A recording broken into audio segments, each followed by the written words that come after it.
People may mistakenly believe that Sigma INFJs are unhappy, but this is false. They don't want emotional depth or retaliation from anyone, so they only find comfort and quiet in their alone. Number 10, they don't anticipate that everyone will share their perspective. It's challenging for people to return another person's energy who is on a different wavelength. Sigma INFJs are aware of that. People are unable to comprehend or relate to those with diverse worldviews. Additionally, many around the Sigma INFJ find it challenging to reciprocate their emotional manifestations due to their strongly held opinions and beliefs that are different from those of the majority. Family and friends will always find it challenging to understand the Sigma INFJ's interior reality and experiences because to their unconventional viewpoints, traditional beliefs, and seemingly illogical notions. Despite the Sigma INFJ's best efforts, their emotions will stay unimportant no matter how much they try to explain or express them to others.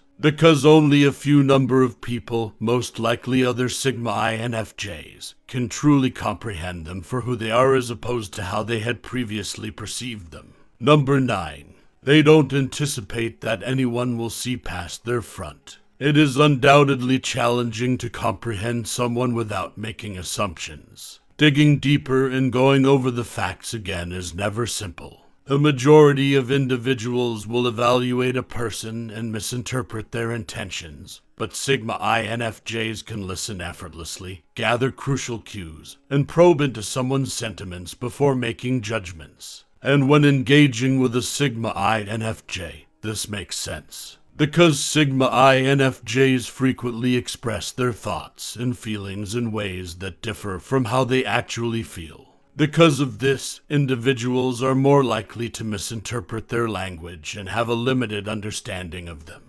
Smiles, an unfazed persona, independence, and resilience cannot reasonably be repaid by individuals who refuse to look behind the Sigma INFJ's emotional care for others. This is the main reason the Sigma won't bother asking anyone for anything in the first place. Do you, as a Sigma INFJ, think that others need rich comprehension to understand you, though? Number 8. They have lived much of their lives on their own. Sigma INFJs don't see the need for others to feel the same way about them, given their capacity to satisfy their own wants. They believe it is meaningless to receive mediocre affection from unwilling people when they are capable of loving themselves more than anybody else in their life. Being independent for the most of one's life may sound lonely and depressing to others, but it really isn't for the Sigma INFJ. They feel that giving themselves the affection they deserve is more rewarding than having to rely on others for unsatisfactory relationships. It's not that Sigma INFJs downplay the benefits of interpersonal connections. It's only that these connections hardly ever surpass the emotional fulfillment that solitude offers. Number 7. It takes practice to becoming good at active listening.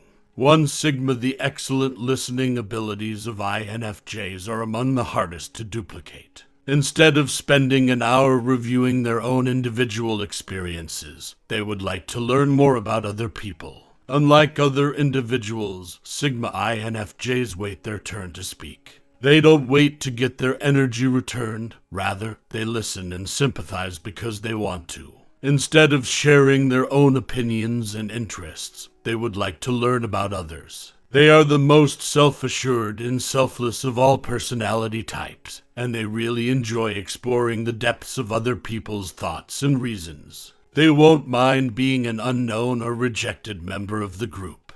They engage in emotional interaction because they want others to experience love, heard and given attention. This distinguishes Sigma INFJs from others who merely put on a show of empathy or conversational interest. As a Sigma INFJ, do you acknowledge having exceptional listening abilities? Number 6. They don't hold anyone to a high standard. Contrary to popular belief, Sigma INFJs are not the strictest, most ruthless, or thoughtless persons alive. They totally grasp people's limitations because to their wisdom, empathy, and reason, thus they won't have high expectations of them. Because everyone is raised to survive by nature, they don't want to put pressure on their friends to show them real support. It is ingrained in our instincts. They only act in ways that will be helpful to them shortly, whether subconsciously or consciously. They moved in a route that can provide them happiness and contentment, and that's okay. Sigma INFJs are aware that they are not the center of the universe,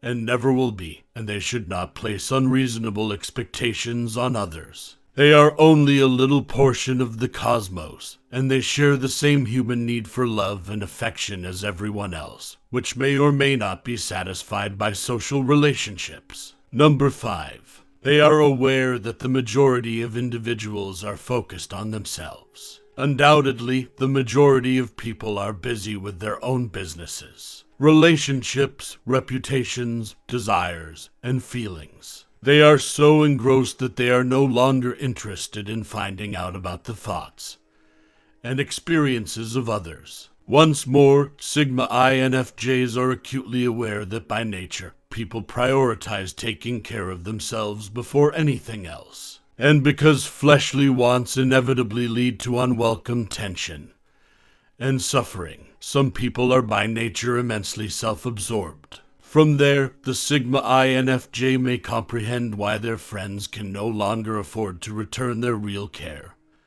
and devotion.